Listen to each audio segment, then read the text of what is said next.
On the evening of February 1st, 2021, security cameras at an apartment complex in Canton, Massachusetts, captured Sandra Birchmore as she went outside to clear the snow off her car and then returned inside. That night, a snowstorm swept through Canton, one that would most likely keep people confined to their homes for a full day, perhaps even longer. These recordings were the last time anyone other than her suspected killer saw 23-year-old Sandra Birchmore alive. On the morning of Thursday, February 4th, 2021, a Canton police officer named Carty received a request to conduct a welfare check at the Canton Woods Apartments complex. An employee of the Sharon Public Schools had contacted the police because he was concerned that 23-year-old teaching assistant Sandra Birchmore had not shown up for work. A snowstorm had hit the state earlier in the week, causing events to be cancelled and schools to close. By midweek, however, most facilities had resumed normal operations. Yet Sandra did not show up for work. When the officers entered the apartment, they found Sandra in the bedroom. She was lying on the floor, a belt around her neck that was tied to the closet door. It was obvious that she had died several days earlier. For some of those present, Sandra's death was a personal loss. The girl had been part of a training program for young police officers, a sort of junior academy, where young people interested in a career in law enforcement could learn and prepare for service. During her 6 years in the program, Sandra had built friendly relationships with the officers in Norfolk County, and now they were faced with the harsh reality of her unexpected death. Officer Carty and his colleagues reported that they had not noticed anything suspicious after searching the apartment. They found no signs of a struggle. Although the apartment was in quite a mess, all the items seemed to be in their places. Nothing had been knocked over or scattered. There were no scratches or dents on the walls, and no drag marks on the carpet. These observations, combined with how they found Sandra in the bedroom, led them to a single conclusion. Sandra had made the tragic decision to take her own life. In the days that followed, Sandra's family members helped clean up her apartment. In the process, they found numerous clues suggesting that the young woman had not intended to die, but was, on the contrary, making plans for the future. There was wet laundry in the washing machine, and another load of laundry in the dryer. Recently purchased items were still lying around unpacked. Additional orders that Sandra had placed shortly before her death continued to arrive at her home in the days that followed. Most shocking, however, was the contents of these packages: a new stroller, onesies for newborns, and other baby items. It turned out that Sandra was 3 months pregnant. Friends also found a poster with the words, "Congratulations, you're going to be a dad." Attached to it was an ultrasound image, decorated with glitter. All these things suggested that Sandra, who was expecting a child, was full of joy and plans for the future, and that raised serious questions about how her death had actually occurred. A necklace was discovered on the floor of her bedroom, a thin gold chain with a pink flamingo pendant, Sandra's favorite piece of jewelry. In many photos, she posed wearing exactly this necklace. When emergency responders found her, the chain was broken and hanging down on the left side of her neck, while the pendant lay on her stomach. The necklace had not broken at the clasp, and next to it was a large clump of hair. Relatives informed the police of this and told them how happy Sandra had been about her pregnancy. Yet despite these details, the police's initial conclusion, based on a superficial investigation, in stating that the incident did not involve any criminal elements, was largely accepted by local law enforcement, and they showed no willingness to reconsider this conclusion. Sandra's story began back in 2010, when she was just 12 years old. At that time, she applied to participate in the Junior Police Officers Program. She remained in the program until 2016. Program Director Robert Dean recalled that Sandra practically idolized police officers. Friends later said that her interest in the police likely stemmed from a desire to find reliable people in her life whom she could trust. Her mother, to whom Sandra was very close, died when Sandra was still young. Shortly thereafter, her grandmother also died. A father never appeared in her life. After these losses, Sandra underwent therapy, as she struggled with emotional and psychological issues. She continued seeing her therapist until her death. Everyone who remained in her life, including the officers who ran the program and the young policewomen, knew about her difficult childhood. Until the end of 2020, Sandra lived with her aunt in Stoughton, and then moved into her own apartment in Canton. Despite this newfound independence, acquaintances noticed that Sandra often behaved and communicated as if she was still a teenager, speaking in a childlike voice and revealing personal details. In her role as a classroom assistant, according to her colleagues, Sandra showed no particular interest in the work, but was very talkative. Nevertheless, the expectant mother also had other interests and goals. She took courses to eventually begin training as a nurse and was preparing to become a mother. On February 1st, the day of her death, Sandra was making plans for her future baby. She had scheduled an appointment with an OB/GYN for February 10th. She contacted a photographer to take pictures of the newborn, planned the official announcement of her pregnancy, and organized events to reveal the baby's gender. That afternoon, she also searched the internet for information about pregnancy and Googled brands of baby products. Her last known activities were also recorded by a camera. Early in the day, she entered her home while on the phone. Around 5 p.m., Sandra went back out to the entryway to pick up a food delivery via DoorDash. About 45 minutes later, she went outside again to clear the snow off her car. She was apparently preparing for the approaching snowstorm. When the police came to her home a few days later for a routine check, her car was covered in snow, suggesting that she hadn't driven anywhere since the storm. As investigators from the Massachusetts State Police began interviewing her relatives, friends, and colleagues, they quickly concluded that there was one man to whom all the clues pointed. This man was the one Sandra identified as the father of her unborn child. He was Matthew Farwell, an investigator with the Stoughton Police Department. 38-year-old Farwell had been married to his wife Michelle since 2013, and they had 3 children. Since joining the police department in 2012, he had also served as an instructor in the Young Cops program. That was when he first met Sandra. She was just 14 years old. The investigation revealed that 3 police officers from Stoughton Detective Matthew Farwell, his twin brother Officer William Farwell, and former Deputy Police Chief and Young Cops Program Director Robert Dine had been involved in the manipulation and abuse of Sandra. An internal investigation uncovered evidence that they had exploited her trust and admiration for people in uniform for their own selfish purposes. Matthew Farwell admitted that he had had an affair with Sandra, which had begun after a night when both had drunk too much. He said they had become intimate on several occasions, but categorically denied being the father of her child. According to him, the timing simply didn't add up. Lately, he had been trying to keep his distance from her, and finally, on the evening of February 1st, the day of her death, he ended the relationship for good. He claimed there had been a heated argument between them. Sandra was very upset, but still alive when he left her apartment. However, this story convinced no one who knew Sandra. She couldn't keep secrets to herself, and often shared details of her life, even with people she had only recently met. This excessive openness sometimes made her colleagues uncomfortable. Even those close to her, such as her distant relatives, knew many details that sometimes annoyed them. According to her cousin, Sandra's pregnancy was not her first. She said that she had previously had a miscarriage and that the father had been a police officer.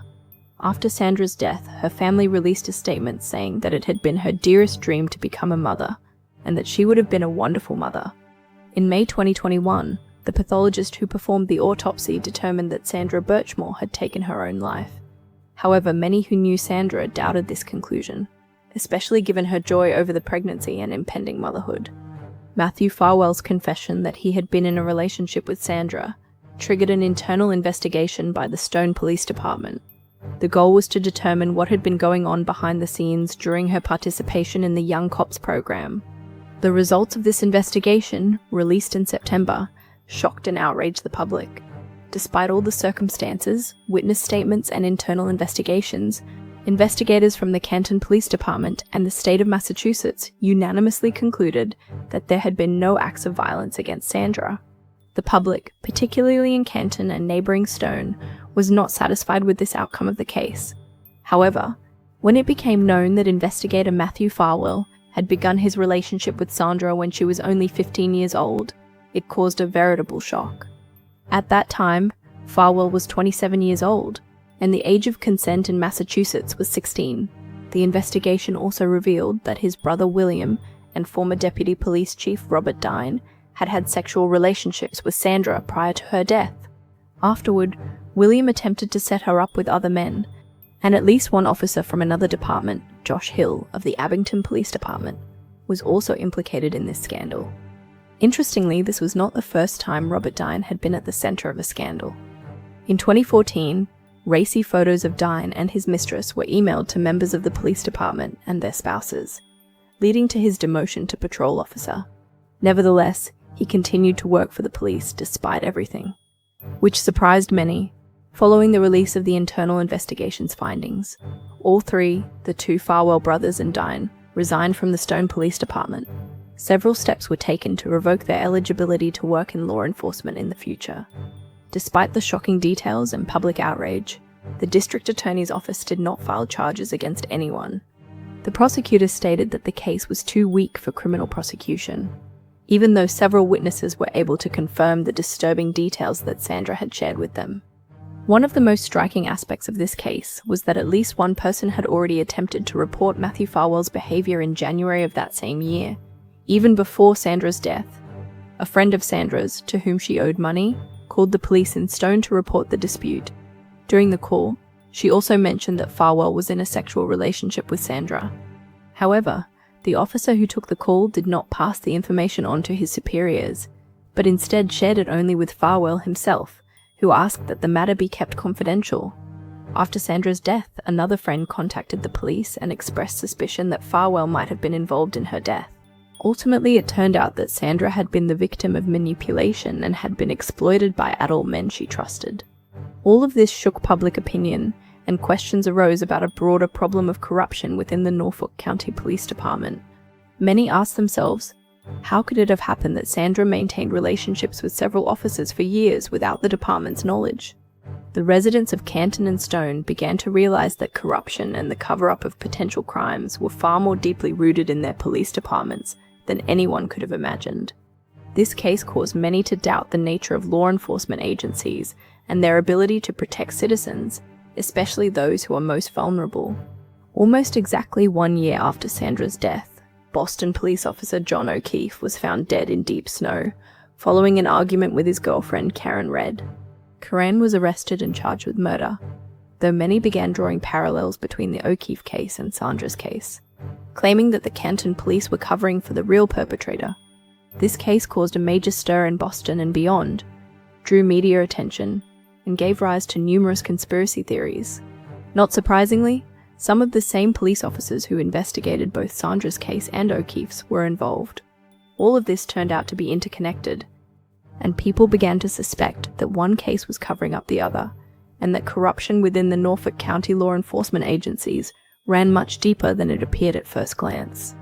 Investigator Matthew Farwell, who was over 30 years old, took advantage of Sandra's vulnerability and her dependence on his approval. When Sandra told him about her pregnancy in December 2020, the dynamic of their relationship changed abruptly. The messages they exchanged show that Sandra had intentionally sought to become pregnant. Although their physical relationship had lasted about 8 years, the text messages later seized reveal how Farwell manipulated Sandra, particularly in recent years.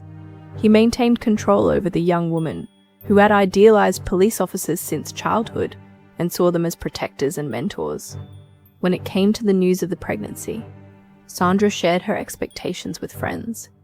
She said she expected financial support from Farwell for the child, $4,000 a month in child support, and an additional $33,000 for childcare. They also argued over whether Farwell would sign the birth certificate. In one of her messages, she mentioned that the investigator had told her he wasn't the father, and had even wished her dead. This statement was recorded by the state police, but no further investigation was conducted. The situation came to a head when, in March 2021, Matthew Farwell was required to hand over his personal and work cell phones to State Police Officer Niquette for data analysis. However, the data he extracted was incomplete, and it later turned out that there were no messages between Farwell and Sandra on the phones, which aroused suspicion. A federal investigator who later assisted with the internal investigation was able to extract more than 32,000 text messages that the two had exchanged in the year leading up to her death. Despite this evidence, the district attorney's office did not file charges. Sandra's family, however, refused to give up and continued to fight for justice. In late 2022, they filed a civil lawsuit against the town of Stoneham, accusing the police of negligence and causing emotional distress. The lawsuit alleged that 3 police officers had been involved in the years-long manipulation of Sandra, which ultimately led to her death. Sandra's family also turned to the renowned medical examiner Dr. Michael Baden for an independent opinion. He reviewed the results of the original autopsy and concluded that Sandra had not died by hanging, as previously stated, but had been suffocated. Baden unequivocally determined that the cause of death was murder. The FBI, not the local or state police, took over the investigation. To ensure greater accuracy, 2 additional medical examiners were brought in to conduct an independent analysis based on the original photos and documents. Both experts reached the same conclusion as Dr. Baden. Sandra had not taken her own life. She had been murdered. Had the local investigators examined Sandra's correspondence with Matthew Farwell more closely, they would have discovered that her relationship with the investigator had changed abruptly after she told him about her pregnancy. What should have been joyful news for Sandra became the beginning of a tragedy that ended with her death. Those who knew her are convinced that she did not simply want to end her life, especially given her joy over the pregnancy. Furthermore, in the weeks leading up to her death, she had been in frequent contact with friends and told them in detail how her relationship with investigator Farwell was developing. She sincerely believed that something could develop between them, especially after he had agreed to discuss having his name added to the birth certificate. But something went wrong that night. In the week before her death, Matthew's behavior was erratic. At first, he seemed visibly irritated and aggressive, especially after learning about the pregnancy. Then he suddenly began speaking to her again in a much friendlier tone, as if trying to re-establish contact. Nevertheless, his sudden desire to obtain the keys to her apartment and learn the access codes seemed suspicious to her friends, to whom Sandra had confided these details. On the night of her death, his visit, which was recorded by surveillance cameras, became the final piece of the puzzle. He stayed in her apartment for nearly an hour before leaving without leaving any visible traces of his presence. Later, the investigation revealed that the cameras that had recorded his visit were 13 minutes behind the actual time, which made the events even more puzzling. Despite all this, neither the local police nor the investigators took the possibility that Matthew Farwell might be involved in Sandra's death seriously from the start. However, her friends' statements and their reports of physical assault on her part, especially against the backdrop of discussions about her pregnancy, should have raised significantly more suspicion. The next day, when news of her death broke, many of her friends and relatives were shocked. No one could believe that Sandra, who had been so excited about her impending motherhood, could have taken her own life. Everything pointed to her having been murdered, yet local authorities were hesitant to draw conclusions. It was only the family's efforts who refused to give up and continued to demand justice that drew the attention of the FBI and independent experts to the case. After a re-examination of all the evidence and expert reports, it became clear that Sandra's death was no accident. It was a cold-blooded murder, and the trail led directly to investigator Matthew Farwell. At 9:43 p.m., Matthew told the police that he had ended his relationship with Sandra at exactly that moment. He claimed she was still alive when he left the apartment. However, data from Sandra's iPhone showed that her last movement that night was recorded at 9:40 p.m., just 3 minutes before the cameras captured Matthew leaving her apartment. According to the phone's data, Sandra took 8 more steps. The iPhone was found about 3 meters from her right hand and shut down 2 days later, on February 3rd, due to a dead battery. On August 28, 2024, federal authorities arrested Matthew Farwell and charged him with the murder of a witness or victim. This charge is typically brought in cases of particular public interest or complex investigations. Filing the charge at the federal level allowed U.S. federal prosecutors and the FBI to take control of the case, which was under suspicion of possible corruption by local and state officials. The prosecution argued that Matthew had been driven by a desire to silence Sandra. Authorities stated that Farwell had deliberately chosen the timing of the crime when his wife was about to give birth or was in the process of doing so. An approaching snowstorm also provided ideal cover, as it could potentially delay the discovery of Sandra in her apartment by a day or more. He had inspected the apartment a week earlier. As a professionally trained and experienced investigator, he is alleged to have staged the crime scene in such a way as to mislead his colleagues. He then reportedly relied on other law enforcement officers to overlook the numerous clues pointing to him. If found guilty, he faces the death penalty.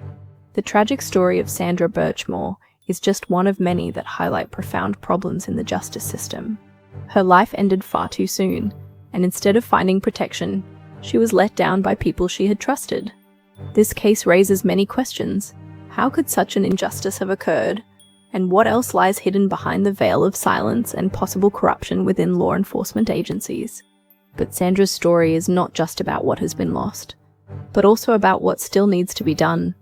Her death has drawn attention and exposed problems that many would have preferred to keep quiet. And even though she is no longer alive, her name has become a symbol of the struggle for truth and justice for many. Perhaps this case will be the beginning of changes that lead to greater oversight and accountability within government institutions. Now we have a choice. Either we forget her, like so many others whose voices went unheard, or we continue to stand up for justice, not just for Sandra, but for all people who face injustice. Sandra Birchmore's story must not be just another tragedy. It should remind us that the fight for truth and justice is a shared responsibility.